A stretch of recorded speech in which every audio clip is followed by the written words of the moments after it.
Some decisions are major decisions.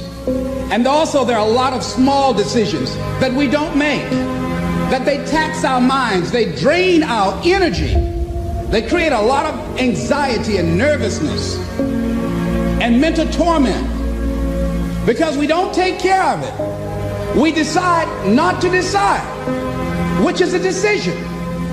Deciding to decide, to act, is a major, major challenge for all of us at different points in different areas of our lives. And there are things that happen to us along the way, experiences that we have that prevent us from working through the mental block of acting, of doing those things that we know we ought to do. And so what I want you to think about is, what is there that you know you need to do, that you want to do this, but for some reason or another, you've been holding back? Why don't we take action? Fear. What do we got to do to get ourselves to do it? We got to make sure that we push ourselves through it by making a decision. The point in which change happens is a decision. Every change in your life that you want will come from something simple, a decision. A definite purpose must be accompanied by a definite plan for its attainment, followed by appropriate action. Now, you have to have a purpose, you have to have a plan, and you have to start putting that plan into action. If you think trying is risky, wait till they hand you the bill for not trying. If you think investing is risky, wait till you get the tab for not investing. See, it's all risky. Well, if that's the way it's going to work out, let's give it a go. Right, that's what it's for. Give it a go. Make a choice. Like, you just decide what it's going to be, who you're going to be, how you're going to do it. Just decide. This is what I believe, and I'm willing to die for it. Our deepest fear is not that we are inadequate. Our deepest fear is that we are powerful beyond measure. The only thing is, if you're trying to get there, you cannot stop believing in any way. No matter what anybody says, no matter what anybody tells you, you have to know it beyond knowing it. It is a feeling. When something is for you, this is how I knew it was for me. When something is for you, there's a feeling that is deep down inside of you that will not allow you to let it go. It will keep you going when you can't even keep yourself going. Because there comes a time in your life where you've worked and you've stressed and you tried to get there and you couldn't on your own, but you have a dream. And that dream has to take on the belief for you because you can't do it by yourself. So what I would tell you is this: don't stop. Narrow your focus to one idea, and make it work. That will give birth to all the others. Don't try. Do. Forget about trying. Forget about making an attempt. Forget about testing it out. Although you may not end up in the profession or in the area that you're starting out, you don't want to go halfway.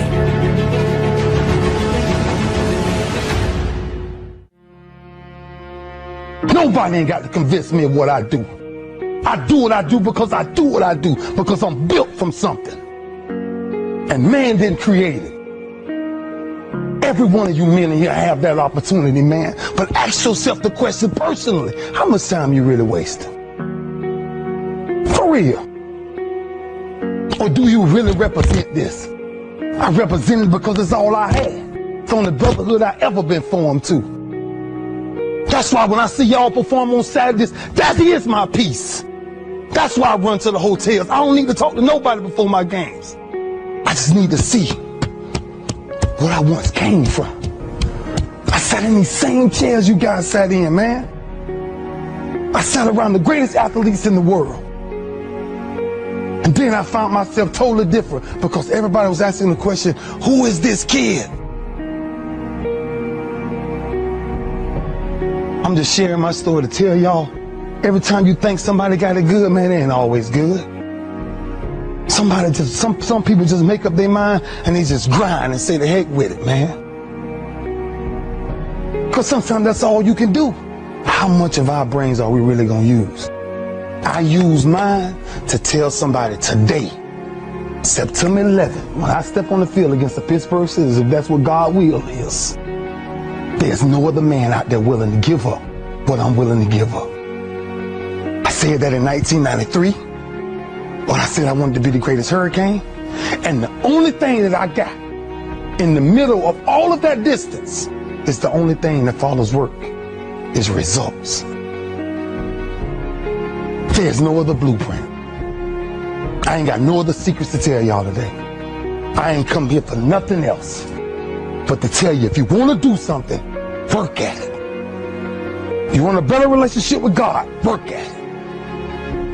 You want to understand why pulling your pants up is important, why yes ma'am and no ma'am is important, why being in the meeting with complete silence when somebody walks in, because it's presence and essence that determines respect. That's all we talking about. The power of respect is never to disrespect. That's why I was the first one sitting down in the meeting. I ain't got nothing to say. Y'all do y'all, I'm good. I got to listen. Something out there I need to grab from it. Sitting on the same football field as you am, 1993. And I made a quote. And then some people call it controversy, I call it confidence. I said that I might be the greatest player to ever walk up out of the University of Miami.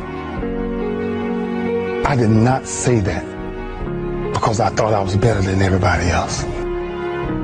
I said that simply because I was willing to put in the work to now be back here 18 years later and tell you the only brotherhood I still have. You got to say yes to your life. You've got to say yes. Yes to my dreams. Yes to me. Yes, I can make it. Yes, I can. Doesn't matter how many failures I've made. Doesn't matter how many mistakes I've endured. Doesn't matter about my defeats. Doesn't matter about what I've done. It sits on my chest in a shirt form. But the eye of that real hurricane is found in my heart. It's this where it all came from. The same path y'all walk.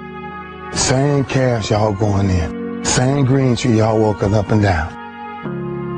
I had one pair of jeans in college for at least 2 years. At least 2 years. Pain is temporary.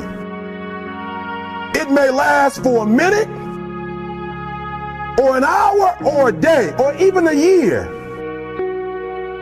But eventually, it will subside.